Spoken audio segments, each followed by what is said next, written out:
Hello everyone and welcome to my channel. Before I move any further, please, if you have not already done so, can you please like this video and subscribe. If you're interested in learning more information about this topic, you can check out my blog, and if you are interested in meeting me or having me speak at your school or for your organization, you can check my website. So this week's topic is another topic by request. This topic is actually about how exactly do you choose a school or organization that is the best fit for you. So generally what happens is, especially when we've just graduated, we graduate from school and then we interview and we find a school and we're like, yes, this is a school for me. This is where I'm going to work forever. I'm going to retire from this desk. And it doesn't always work that way. So I have a few tips for you, things to just consider when you are interviewing for a position or if you may be evaluating a current position that you have. First, you need to have a philosophy of education. Now, I know this is something that we've all done in undergrad. It may have just been an assignment you completed so you can get out of that C&I course. However, the longer that I've taught, the more I've realized how important it is that you actually have a philosophy of education. Why is it that you teach? Why is it that you want to work in education? What is it that you think is the grand purpose of education? In having a philosophy of education, it requires you to reflect on what education really means to you. And once you know what education means to you, it's easier to navigate those waters when you have to find an organization or a school to work for, because you want to make sure that your philosophy of education aligns to their mission and vision. Okay? Now the next thing this leads me into a mission and a vision. Do you actually support the organization's mission and vision? So when you are there, when you're doing your research about an organization, look to see what their mission and vision is. What is it? What is their goal? What is it that they're trying to accomplish? Does your philosophy of education actually align to their mission and vision? Because if it doesn't, you may find yourself in a position where you are working toward a goal that you don't believe in. And if you're working toward a goal that you don't believe in, you can't really give 100%. The next thing, number 3, teacher support. Now, this is something that is extremely important to ask as a teacher, as an educator, when you are trying to determine if an organization is for you. Is there support around classroom management? Is there support around instruction?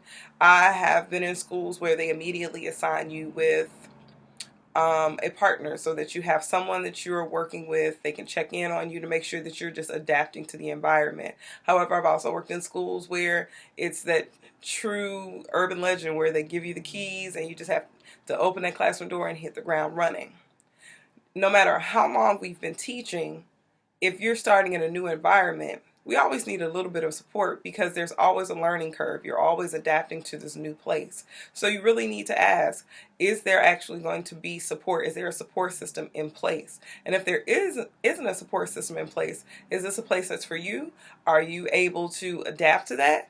Or do you need a place where you'll have a mentor teacher, someone who can help guide you through that first year that you're in that building? Number 4, school policies. Now, this always tends to be a point of contention for educators and administrators, but school policies are so important, okay? School policies often have been put in place before you showed up.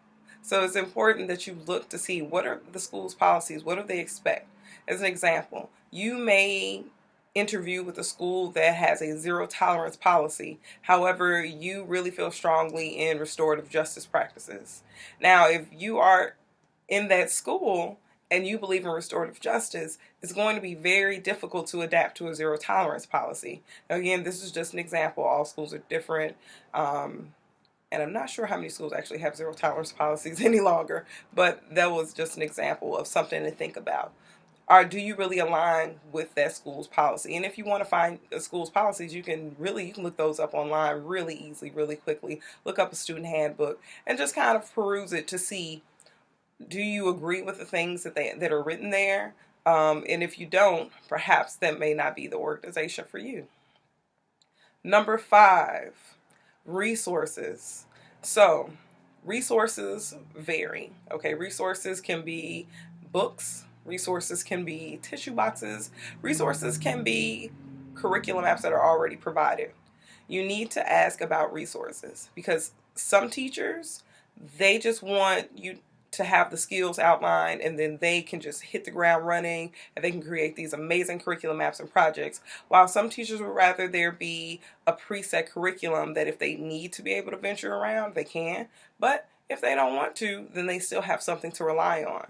So you have to ask, what are my resources? Is it expected that I'm going to select my reading list and order all of the books for it? Is it expected that the books are already there and I'm just going to go through what's already outlined for me?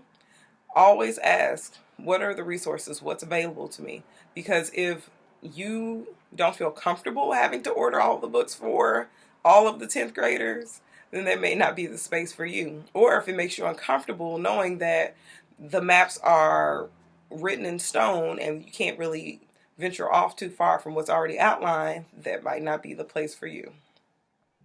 So these are just 5 things to consider when you are looking at an organization that you may want to work for, maybe even evaluating an organization that you currently work for. Again, think about your philosophy of education. Have you really established it? Are you really thinking about why you do the work that you do? Does that organization's mission and vision align to your philosophy of education? Number 2, the organization's mission and vision. Is one even clearly established? Do you agree with what they've established? Number 3, teacher support. Will you have a mentor teacher?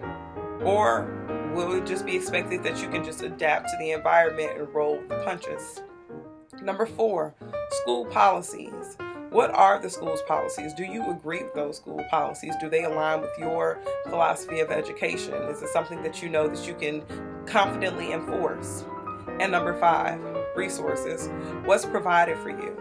Is this a place that you are expected to do everything on your own? Or is this a place where everything is already provided for you?